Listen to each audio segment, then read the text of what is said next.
Welcome to the American Theatre Wing seminars on working in the theatre.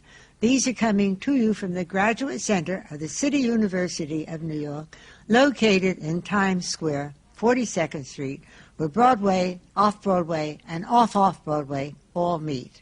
This is just one of the programs of the American Theatre Wing, perhaps best known for its Tony Awards, which are given for the achievement of excellence in the theatre. And the seminar that we have today is very important because the many things that the American Theatre Wing does is to recognize excellence wherever it is. And today's seminar is on design. The people who make the whole thing come alive in the theater when you sit down, to make it become real to you. The costume designers and the scene designers and the lighters and the directors that comes into pulling the whole thing together. This is a program that was established about 28 years ago, and it's given to not just Broadway, but it reaches into off-Broadway and off-Broadway as well. It's the only one that I know that has a monetary stipend, a very small one, but a very large recognition of the talents of these people. And I will have this turned over immediately to Professor Tish Dates, who is a theater critic and professor, as well as one of the jury that picks these winners. Also, Jean Dalrymple, who is a member of the Board of Directors of the American Theatre Wing. And today's seminar is also unusual because we have not only the costume designer, but part of the whole picture, the talent that she works with in the theater and in the show. And today's winner of costume design is from Jelly's Last Jam. And the actress that she has with her will show what it is to use the designs and how it turns into the costume that you see when you go on. I'm Isabel Stevenson, and I'm president of the American Theatre Wing, and I'm going to turn this over immediately to Professor Dates, who is going to tell us how we get started and what this is all about and how important design is. Thank you. I'm Tish Dace, and it's my pleasure to introduce you to the rest of the panelists today. Right over here we have Ralph Lee, and next to him Casey Compton, representing the Mettawee River Theatre Company. They have just won the Noteworthy Unusual Effects American Theatre Wing Design Award for 1992 for their design of Wichikapache Goes Walking. This is a mythic play about the swampy Cree Indians' trickster figure, trickster god, and I'm sure that they'll tell us more about it during the discussion. And they've brought along some of their puppets that they don't want to call puppets to show us. Next to them is director Michael Greif. He directed, among other wonderful productions, Pericles at the Joseph Path New York Shakespeare Festival last year, and he is here discussing the scene design in particular for that show by designer John Arnone. Next to Michael Greif is the legendary producer-director Jean Dalrymple. It's always a great thrill to co-moderate this design panel with Jean. And on my other side, on the far end, is Brenda Braxton, who is one of the performers from Jelly's Last Jam, here in costume, in case you were wondering why the rest of us are not quite as dressed up as she is. And next to Brenda is the wonderful costume designer who designed that costume, among many others, for Jelly's Last Jam, Toni-Leslie James, who made her Broadway debut with Jelly's Last Jam and has just won our 1992 American Theatre Wing Costume Design Award. And next to Toni is Jules Fisher, also a legend in his own time, the lighting designer and producer, designer of more than 100 shows in New York, winner of, I think at last count it was 6 Tony Awards and several of our American Theatre Wing Design Awards in lighting, who has just won again for both Jelly's Last Jam and 2 Shakespearean Actors. Welcome all. I think since we've got Brenda Braxton here in costume, clearly upstaging everyone else, that we really should begin with Toni talking to us about the what sort of challenges the costume design for Jelly's Last Jam presented, how she solved them, and how, I guess, in particular, if possible, this particular costume of Brenda Braxton's fits in to your design concept. I first designed Jelly's Last Jam in January of 1990 at the Mark Taper Forum, and it was a whole new experience to me because the script was evolving, and basically it was an extraordinary experience because I got to go through a work in progress with our director, George C. Wolfe, and the way this particular costume came out, it's Brenda is now costumed as Too Tight Nora. And in this section of Jelly's Last Jam, we have gone back into Jelly's history from when he was a boy, young Jelly, and his first experience of going into the seamier, leaving his Creole family, going into the seamier side, the underbelly of New Orleans life. When we first designed this costume here in New York, it was we always went through a process with George of recycling. There had to be something of the new costume. With the new costume, there had to be something of the previous costume. And basically, all of these were corsets with the skirts from the opening number, the bottom halves of the dress from the opening number attached, so we can still see that these were people who were in the Jungle Inn. And it's just that they are showing us, they are going back and giving us this view in Jelly's life, but you never see them as different people. But when in the fitting room with this particular costume, with our first fitting, which was only in the corset, we loved the corset so much that we said, well, let's forget about that whole concept of going back, of recycling, and say that these are people in Buddy Bolden's club. And henceforth we came with the costume and the bloomers.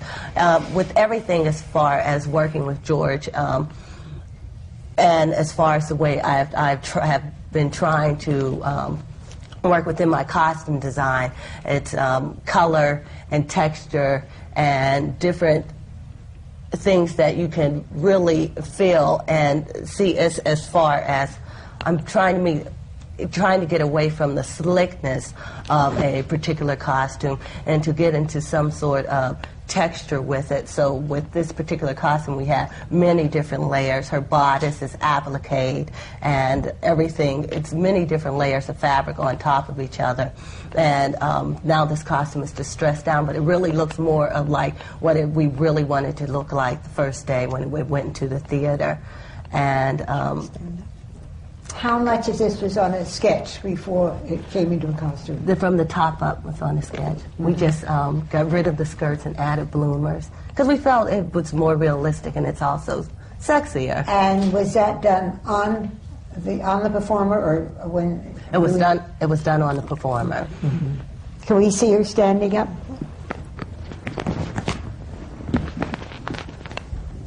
Is that Bustle or is that you? That's old Mike Pat. That's yours. That's where the Mike Pat goes in the show. Explain to us what that is, that Mike Pat. It's her mic pack. I see. Her microphone? Her microphone, right. Yes. I see.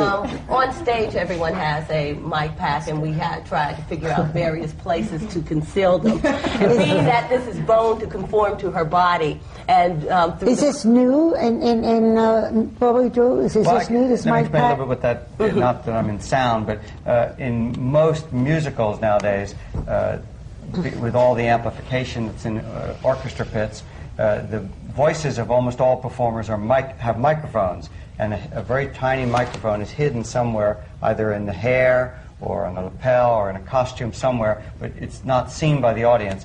But it has to be, the signal from the microphone has to be sent to a transmitter, and the transmitter sends a radio signal to a receiver somewhere else in the theater so that that very small sound can be amplified. And each performer wears a metal package that contains batteries and a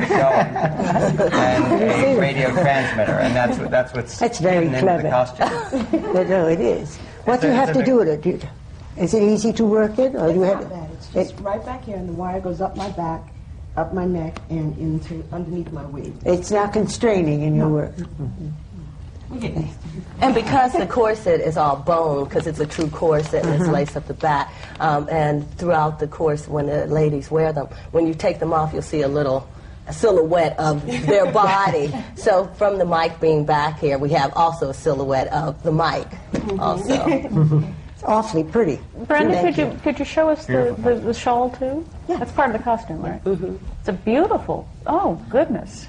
Actually, Brenda's is special because she is too tight Nora, but what we did with these particular set of costumes, because we wanted something from the period on the costume, or at least I did, is we found the source with a large number of piano shawls. Yes. We cut the piano shawls in half. We used half of them as shawls, and the other half we used as the bodices and the corsets. Oh, as soon as you see this, you think of the piano. In that whole period. It's very good. Thank you. Thank you. Jules, you designed the lighting for Jelly's Last Jam, and then also the lighting for Two Shakespearean Actors. Did those two shows present rather different challenges, since Two Shakespearean Actors is not a musical? Totally. Two Shakespearean Actors had, the challenges were diametrically opposed. Two Shakespearean Actors is a play that takes place primarily in and around theaters, two competing theaters, two actors who are competing just before the turn of the century. And the same basic set designed by David Jenkins, which was a wooden structure made of beams found in old barns in upstate New York, were put together into the shape of a theater on stage, and had to serve as dressing room, the two separate theaters, exteriors, parlors, garrets, all different places that the play took place. And the lighting had to come down. Beams of light had to come through these wooden beams that were the structure on the stage. And the problem was to make it subtle, and that you wouldn't notice that you're going from one place to the other by changes of light, because the scenery didn't physically change to do this. A lamp would come down, or a clock would be pushed on stage, or a table and a chair. But very few elements were made, changes were made to show you the different places in the theater. The fun of it was to design lighting that was subtle and not noticed. And I was saying earlier as we were talking that very often lighting attracts attention because it is showy, it's colorful, and it's moving, and often very glitzy, particularly in Broadway shows nowadays, where the public is accustomed to seeing a lot of production. Here was a production that was very simple, and the lighting moved very slowly and subtly. The other task was to make it feel period from a standpoint of the light source. It was a period when electricity was not yet used in the theater, and I tried to make it appear as if all the light was coming from flickering gas lamps and natural candle flames. And what we did was to all the little fixtures that were on the stage, there were little gas lamps mounted, like three-pronged fixtures with little hurricane lamps. They were all built with multiple light filaments so that the light could be flickering all the time. And then, because nowadays theatrical lighting is controlled by electronic equipment, electronic computers actually, the stage lighting could be built to fluctuate in the same rhythm that the little candles were. So we had a lot of scenes that would take place by candlelight, and the stage lighting would actually have a little tremor to it to make you feel as if you were watching it by a moving flame. An electronic recreation. Do you work of with the gaslight. director in doing that? Who do you This work was Jack with in O'Brien. controlling that? Incidentally, it was Jack O'Brien who agreed with this concept of let's try this electronic control of the light. So it did seem, but for me, there was an extra bonus, and which Jack O'Brien wanted, was that the light would have a sense of breathing.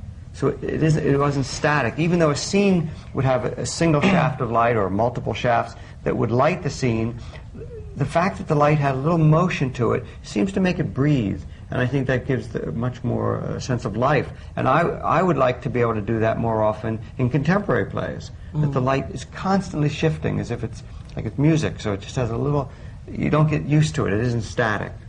Did you feel that footlights were static?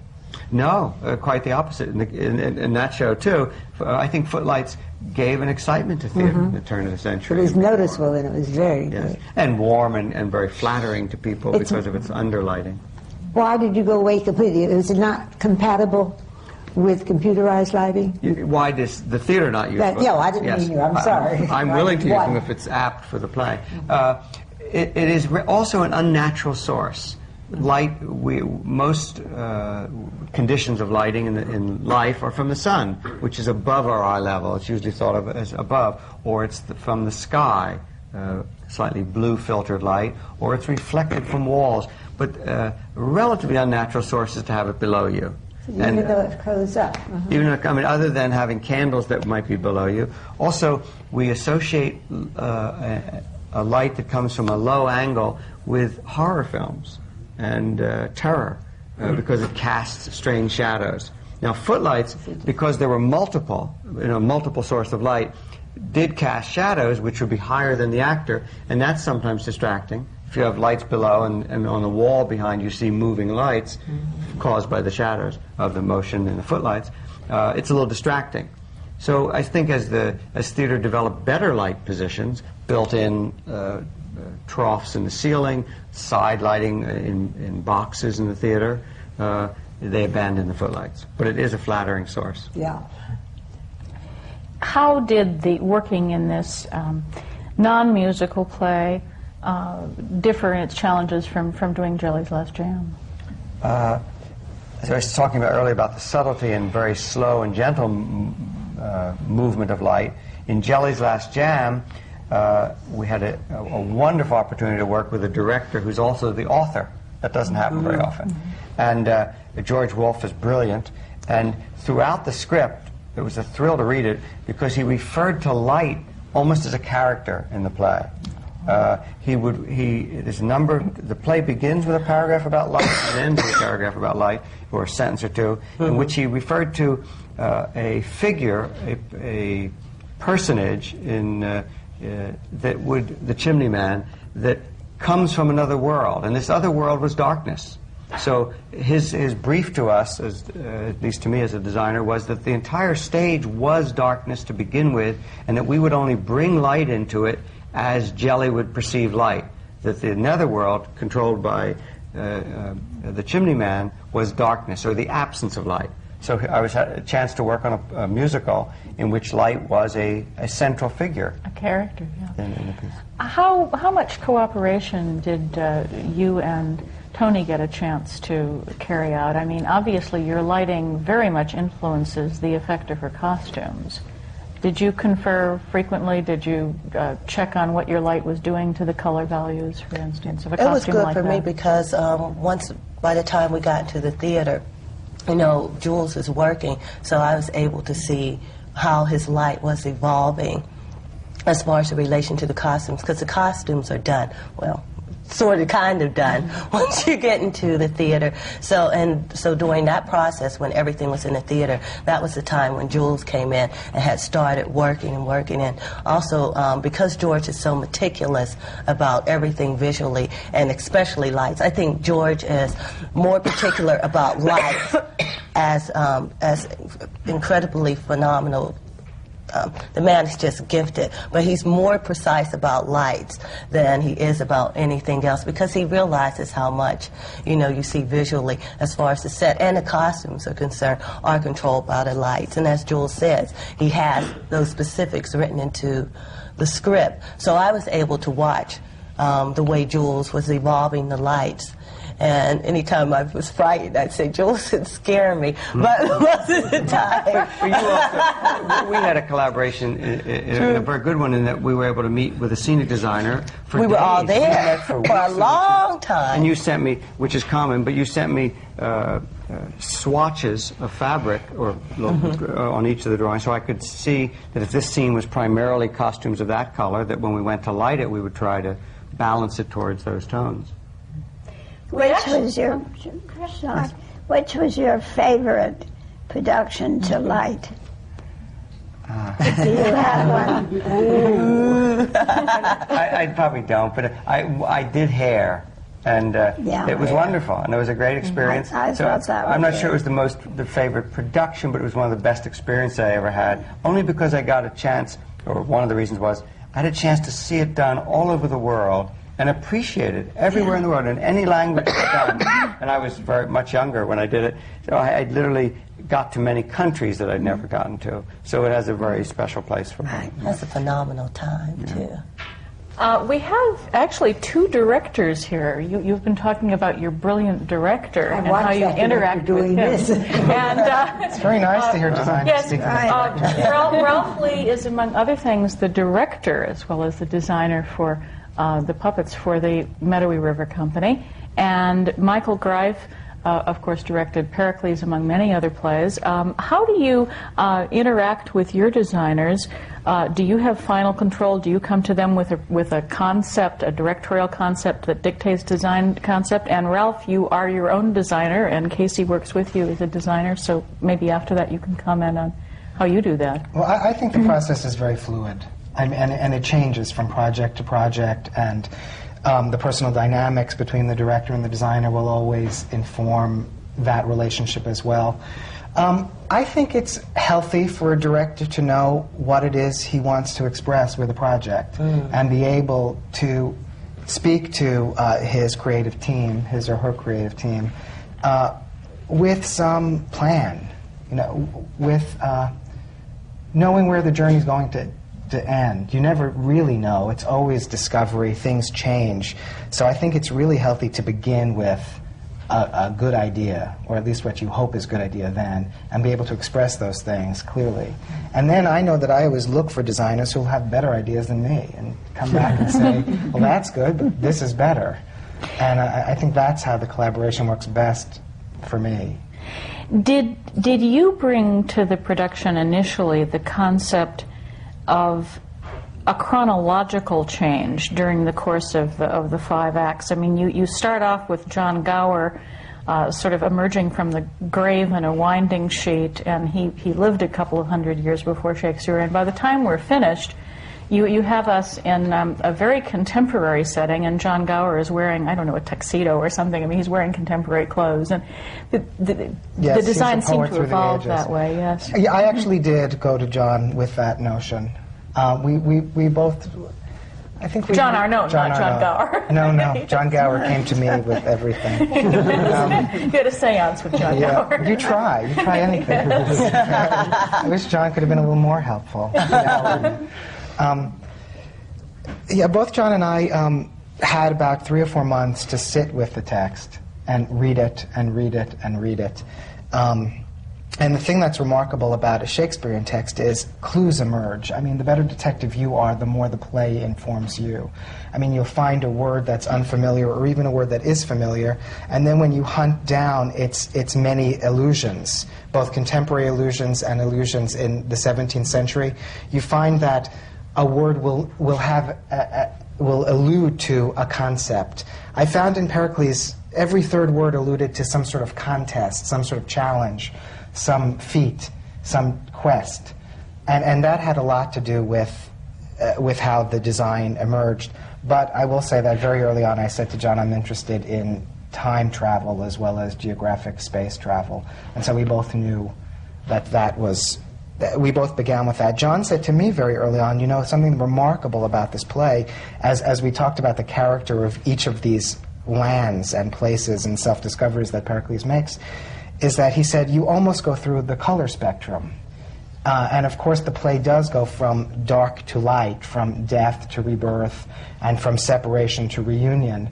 And John actually went a step further than that and said, it actually goes from red to orange to yellow to green to blue to indigo to violet to full light, from darkness to all light.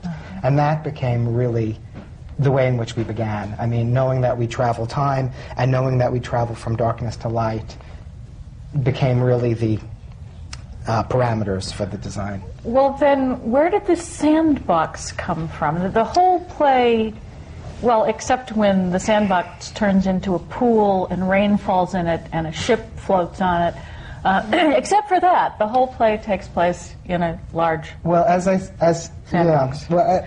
said, the clues that you discover from reading the play over and over again, I found that there were myriad references to the elements, to fire and air and land and water in the play. That the elements were being evoked constantly.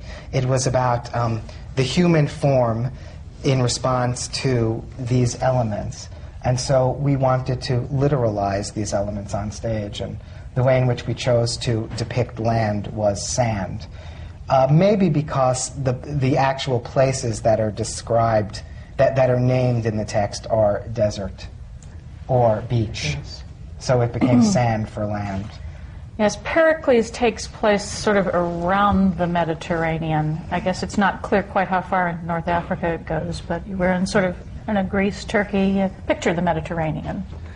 Yes, and also there's a lot of discussion as to how the geography has changed, and so this place which we now call Ephesus was in fact not what Shakespeare was calling Ephesus at all. And at some point you have to become interpretive and say, this is exciting because this is the place where it's generally believed that life began, and that's probably the reason why the play is located here. I mean, that's the process that we went through. That's how we came to that decision. Ralph, how do you work with yourself? Director Ralph Lee telling designer Ralph Lee what he wants, and Casey, how do you collaborate with that directorial mode? It seems like the main dialogue that we have is with the material we're working with. And sometimes that's a kind of a mysterious source, a mysterious voice, and sometimes it's fairly obvious.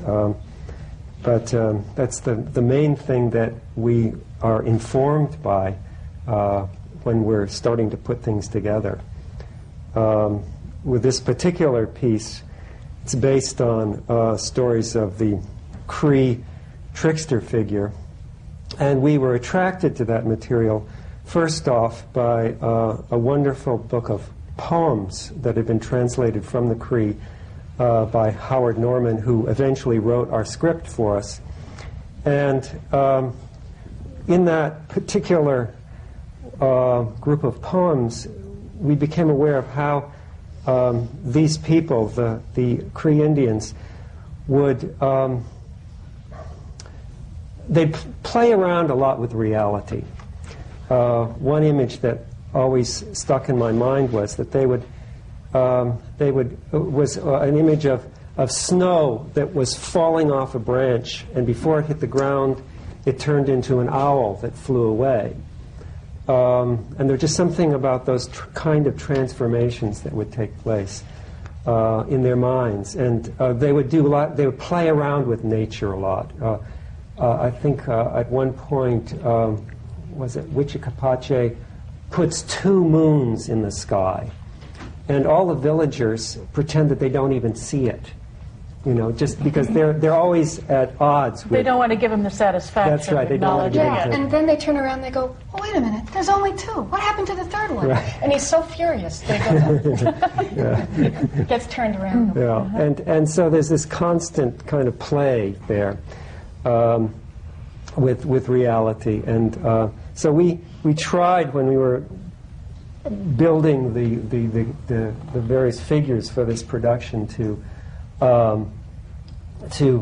make use of that kind of the way that things could come together out of nothing, or a bird could come out of a bunch of twigs or something like that. Would you like to show us how a bird can come out of a bunch of twigs? I'll show you this character, this crow, who's he's sort of a sidekick of Wichikapache, and he's both his companion and and an irritant to him, and so we made this puppet out of twigs, and he could, had some movement in his head, tin head, and he could caw caw caw caw, Wichikapache go walking. and then he could fly around and move from branch to branch. I can't do it half as well as the actor who eventually became at one with this puppet. But this was our crow figure in the piece. Let's see. Maybe I can just put that behind it. One of the other figures we had was one of the first things that Wichikapache does in this particular script was that he imagines wolves for the first time. I mean, there just hadn't been any wolves. Tricksters are creators. They're creators. They create things and they make trouble, all kind of blended together. Yeah, once they've created things, they get bored with their creations and start making trouble with it. And we pondered a long time about how to make these wolves, for instance, because we didn't simply want, I don't know, to have a bunch of actors with wolf heads on. Just didn't seem quite, I don't know, it was just not such an imaginative idea, and it just didn't seem like it contained that sort of transformation within it. And so we came up with this idea of having the wolf be existing like this, and the actors, needless to say, were totally visible. And although their bodies had to kind of become wolf bodies and at the same time be the actors' bodies, and the actors needed to sort of focus their attention into the head and the thoughts of the wolf there, and with between the head and working the tail, which would communicate a lot, and the wolves came alive, and it also allowed the actors the freedom, and these characters, these wolves, the freedom of moving through space a lot, which obviously we wanted to have them do.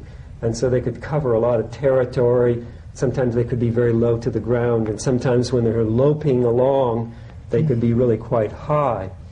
The bulk of our performances are done outdoors, and so there are considerable problems with sight lines and so forth, and so you want to be able to have things that can use the space a lot. When you say we solved the problem, we worked it out. Ralph Lee and Casey Compton working together, is that? That's right. That's the we. And sometimes it includes the actors as well. Right. You did that mask, Casey did the costume, or is that too simplistic? You somehow did it all together? Well, actually, I think Casey came up with this notion. I mean, I was happy to have actors howling like wolves, but she said, it's not going to... No. Good for you. Go do something else. And so we scratched our heads and went further with it. We have a standard question on our seminars is, where did you come from? Where did you get where you are now?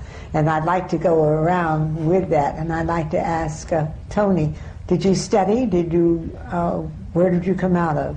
I'm from a small town outside of Pittsburgh called Clairton, Pennsylvania, and I attended the Ohio State University, and I received a BFA in theater design in 1979, and immediately, a month after I graduated, moved to New York, and it was my dream, like I'd make enough money and go to NYU and get a graduate degree and assist for a number of years and basically do what I'm doing now. But it didn't work out that way because I moved to New York, and you need money to live in New York.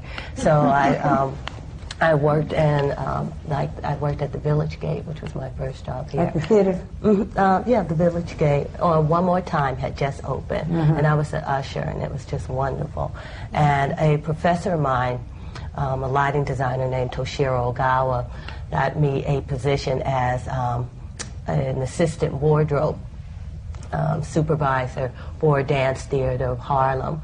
And then I lasted there a year. I tempted. I know how to type because my mother said, if you're going into theater, learn how to type, which I did, and I typed very well. Either that or wait on paper. Exactly. So I learned how to type. So when I wasn't doing that, and I did my first design job, and I still have the photo. I actually looked at the photographs yesterday. Was at the Gallery Players. Of course for free, but it was the first thing I designed in New York was at the Gallery Players of Brooklyn, an Agatha Christie thing called The Hollow, and I thought they were some, and I look at them today and I think they're fabulous costumes. That's in 1983. So I basically went back and forth. Since I really didn't know anything, and I had always been taught under the mindset that, well, you have to know this person, you have to go to this certain school, and you have to do these certain things, A, B, C, D, before you do things. So, you know, I really didn't know anything, so I did things that way. I did summer stock, and after summer stock, I came back, and I was a receptionist in an interior design firm, which was one of the most fantastic jobs I ever had because I learned all about color there. Because I had a theatrical background and a fabulous boss. It was an all-woman design firm called Office Planning, and she allowed me to do color presentations. So I started doing all the color presentations in the design firm, and I really learned a lot about color. I left there, went to the Ailey Company, which was my graduate school. Alvin Ailey. Alvin Ailey American Dance Theater as their costume supervisor, and I learned all about construction of costumes and how costumes moved on. So that you learned after school, that you learned pretty much on the job. I learned that all there, and as far as the breakthrough in design was concerned, every time I threatened to leave, Alvin would say, well, don't leave, honey, because you can design this ballet. So basically, I got to design ballet, because every time I said, I don't want to do this wardrobe anymore, he'd say, well, you can design this ballet. And when I finally did leave, he supplied me with a job that supported me for all of 1987, which was the recreation of the 14 ballets by Katherine Dunham, because her husband had just died. And that was a learning experience because John Pratt was an incredible, incredible costume designer. And all the things about texture and layering things and the type of fabric collages, I learned that from Dunham Costume. Because this, like all of this, is from a Dunham costume. What do you do in this costume? Well, it's a scene, as Tony said, the Buddy Bolden What is Buddy Bolden is one of the characters that had a very big impression on Jelly Roll Morton as he was growing up. And as she said, I'm Too Tight Nora, who is, I guess, the head hoe of this. This, right, so needless to say. What does Too Tight Nora do on stage? She's just very sexy, and she just kind of undulates and teases, and that's it. How do you get into that costume? Does a dresser have to get you into it? Oh, definitely, yes. What does a dresser do? Well, I kind of hold it together, and she zips it out. And, Show me. well, there's a zipper that comes down the front. I don't want to pull it too far down. But there's a zipper here, and I have to pull it together, and she zips it out. How many dresses are there in the show? Does a costume designer decide on what is needed as far as dressers go? We tell the general management what is needed and hope that they will provide us. That's all a general management decision, but we tell them basically, you know, this is how much we need, and please, can we have these many people? As far as Jelly is concerned, we started small, and then we sort of grew. So we have a supervisor and 10 dressers. Yes. We have a dresser. How many? Yes, that's Carol, my dresser. 10 dressers? Yes. Do you want to stand up for a minute so we can see you? That's Carol. That's Carol. Carol, diva dresser. Yes. Yes. And what is Carol, since she can't come up, what does she do on stage? She stands by and... She helps me with all my quick changes, reminds me to put jewelry on, take hats off, and she's fabulous. Yeah. Thank you very much. Jules, how does one get to be a lighting expert, or not even expert? How does one get to light a show? Is there a school? Now there are schools all over the country. Most universities that have theater programs also teach theatrical stage lighting.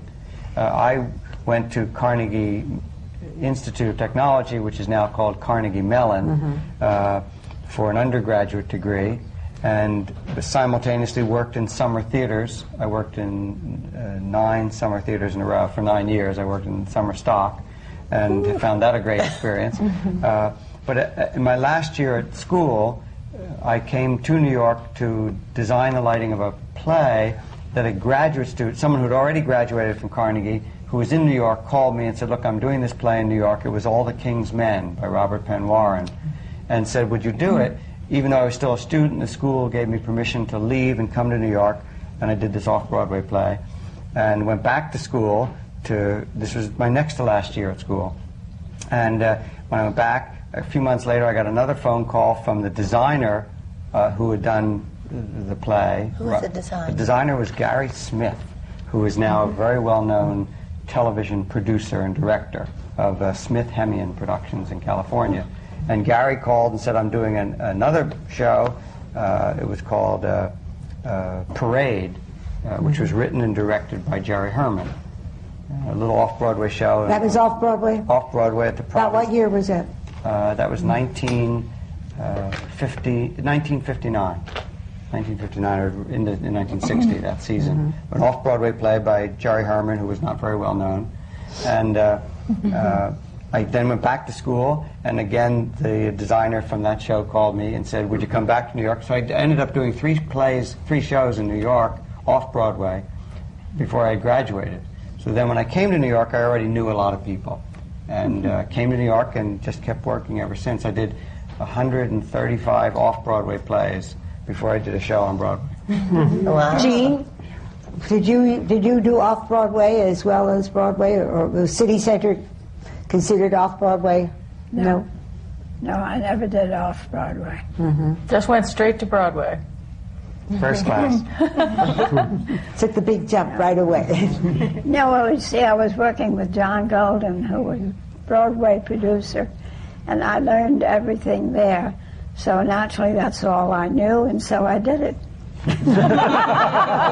That opportunity, unfortunately, isn't available to people now. Everybody has to be specialized. Michael Greif, tell us about your fabulous education at Northwestern University. I had a fabulous education. I actually grew up here. I grew up in Brighton Beach in Brooklyn. But in an attempt to get far away, I went to Northwestern University in Chicago. We were talking earlier because Tish is a friend of Frank Elati's.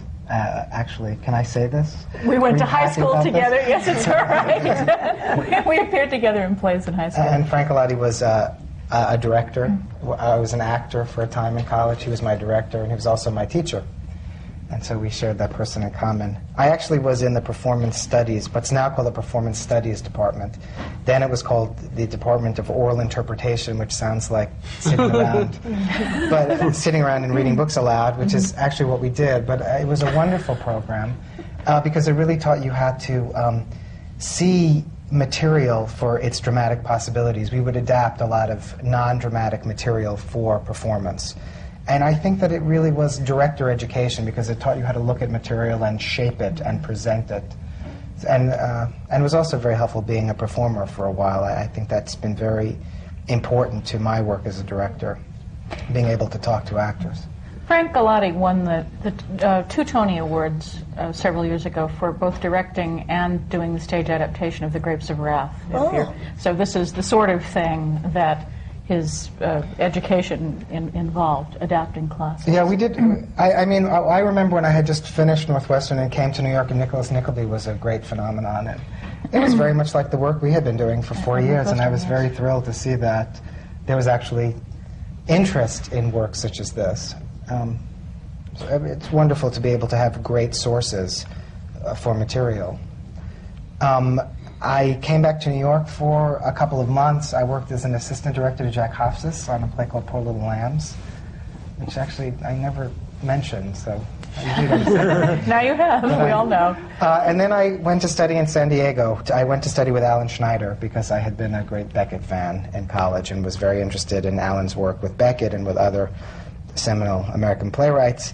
And I was actually Alan's student for 2 years and was his assistant director on a couple of projects, including Other Places at the Manhattan Theatre Club, which was Pinter's 3 short plays by Pinter, And then Alan went to London and was in a freak motorcycle accident. He was crossing the street and was hit by a motorcycle.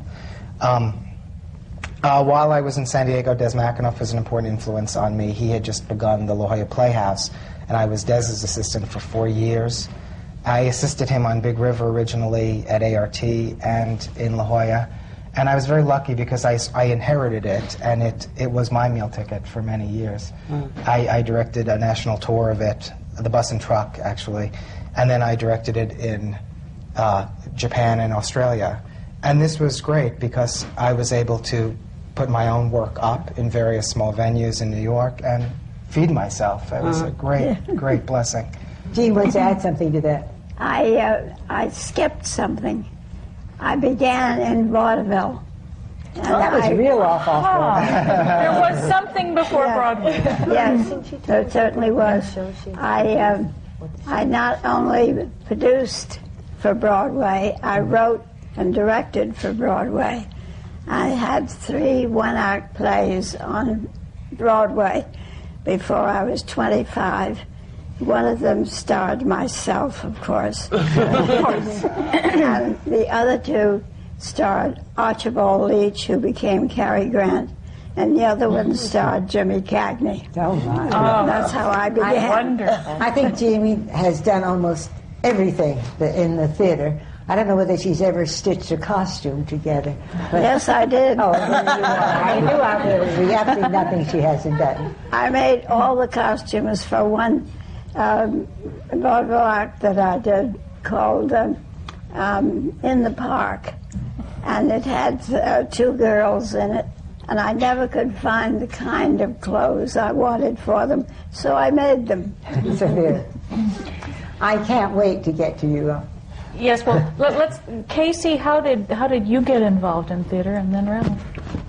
Well, I had a wonderful teacher when I was a little shy teenager who turned me on to it, and I went to a boarding school which had the very quaint custom, which I'm sure they no longer do, of doing all-girl Shakespeare productions. And I got to be the costume mistress for those and kind of pull things out and potchkey things together, and it was really fun. It was really great. I mean, it was great for everybody. We did Macbeth.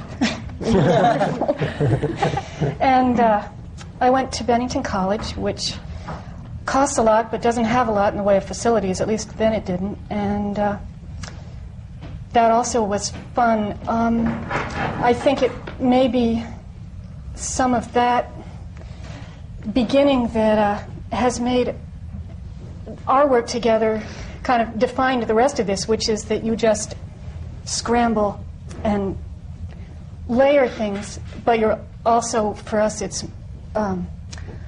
with very little money and very little to grab. And coping is a big ingredient. Ralph came to teach at my college the spring of my senior year, and he did his first outdoor extravaganza with a whole bunch of big puppets and a lot of actors running around, and it was a very magical experience, and that kind of set things up. Ralph also was doing his first Halloween parade the following fall of '74, and I was involved with that when I first came to New York. And some of my fellow Bennington graduates and I were forming Mettawee that same year, so it all kind of fell into place, and we've been scrambling ever since. Yes, Ralph, you have to not only tell us Will we how have time to get into one of those wonderful costumes? Oh, are you going to put one of the big ones on? Well, Yes. I can. Oh, you should. Go ahead. You do that while I tell our audience that Ralph started the New York City Halloween Parade and for many years ran it. That's why we have that wonderful parade.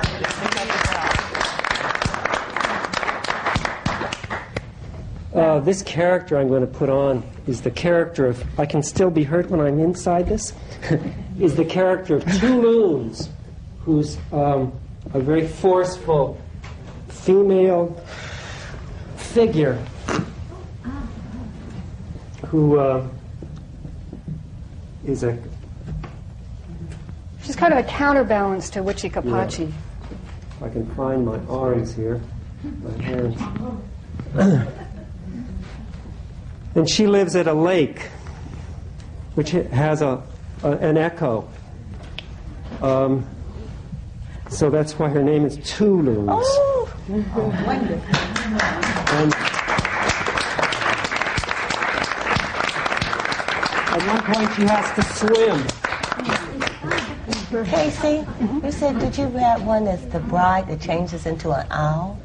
Uh-huh. I'd love to see that. Okay, so this is Two Loons. I want to see it. It's a small transformation. Yes. Now you're going to transform into... Finally, the villagers present Wichikapache with a bride. And needless to say, he's very excited about this possibility. Let's see. I don't have the bottom half of the costume here, but this gives you some sense of what it's about. Ralph, turn around so I can see you. Okay. Okay. So, the bride Your other sleeve, if you want. is very is enticing Wichikapache and getting him all excited, and then as they get more and more into a frenzy, finally the bride makes one final swoop around, and then she transforms herself and appears as an owl. Wow. And all the villagers also turn into owls at this moment. Wow. And you begin to wonder whether they've been owls all along, masquerading as human beings, or what they really were. But that's what happens with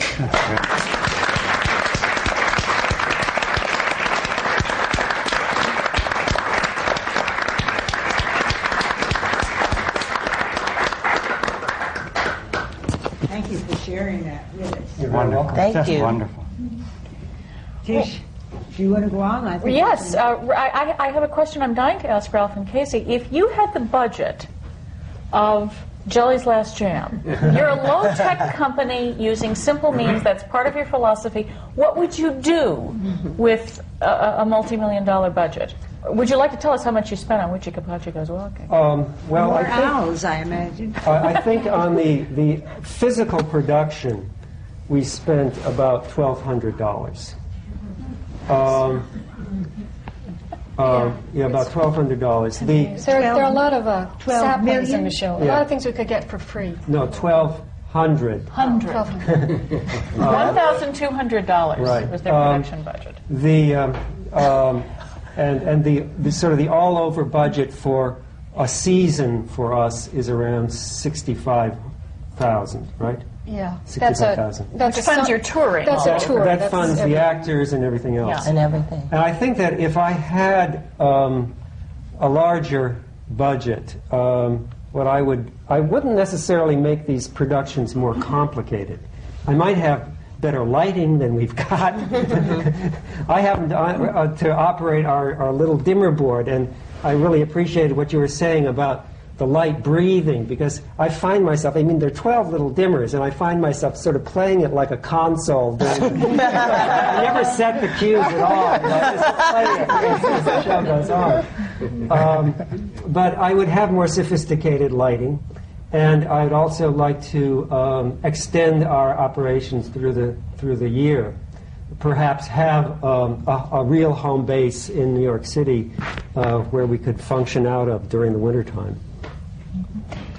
If you, Jules, as a producer, suddenly had to work on a much smaller budget, you didn't produce Jelly's Last Jam, but you've produced a number of Broadway shows, what would you do? Could you and Toni put on a reasonable extravaganza with a much smaller budget? I think so. We spend, I think, often far too much money on productions. A lot of it on Broadway is eaten up by salaries to union members. I'm a union member, and we all have minimums, salaries to be paid, either as designers, as craftspeople, as laborers to put the show into the theater, the trucking union. The Broadway productions are very controlled by unions. It is a union shop on Broadway. And just paying people their weekly salary uses most of the money. Before you even built any costumes or rented any lighting equipment or built any scenery, you've paid a lot of money to human beings, particularly since it's expensive to live in New York. And overhead for the shops. But I don't think that you need money to be creative. So if I personally enjoy the challenge of a smaller budget sometimes. If someone will say to me, here's how much you have, can you do the show? I'm happy to say yes. I don't think you need money to make it wonderful. You may need money to accomplish something, to physically, if you have to make 50 costumes and they're made in a union shop, they're going to cost something. But I don't think the money is I don't think more money would make these costumes any more beautiful. I'm so sorry that it's, again, we could go on, and perhaps we can arrange for another time to keep going on. There is so much that people like you have to say, not only to me, but to our audience and the people who care what goes on into the theater and what it is to know what working in the theater really is. This is the American Theater Wing's seminar on working in the theater, and it's coming to you from the Graduate Center of the City University of New York, which is located in the heart of Times Square. It is one of the programs of the Wing. We have Saturday Theater for Children program. We have Introduction to Broadway program. Each one of the titles speak for themselves. Saturday Theater for Children are the youngsters that go to the theater on Saturday mornings in their own schools. And Introduction to Broadway is a program that is in conjunction with the Broadway producers and the Board of Education and the American Theater Wing, in which young high school students pay a minimum price to go to see a Broadway show. It'll be then extended, I hope, to off-Broadway as well. Today's seminar is on design, and it is the wonderful, wonderful winners of the 1992 American Theater Wing Design Awards, which carries a stipend with it, a very small one, but it means a great deal. And it is given to Broadway, off-Broadway, and off-Broadway representatives as well. And so here we've listened to all the people that make the theater come alive for you, the people that are able to bring up the lights and create the costumes and the magic and the sets and the special effects that say, this is theater, live theater, that nothing else can give you. Nothing else is enriching as or magical as this. I'm Isabel Stevenson. I'm president of the American Theater Wing, and I thank you very much for being with us. Thank you, Tish Dates, and thank you, Jean Dalrymple, for co-chairing this.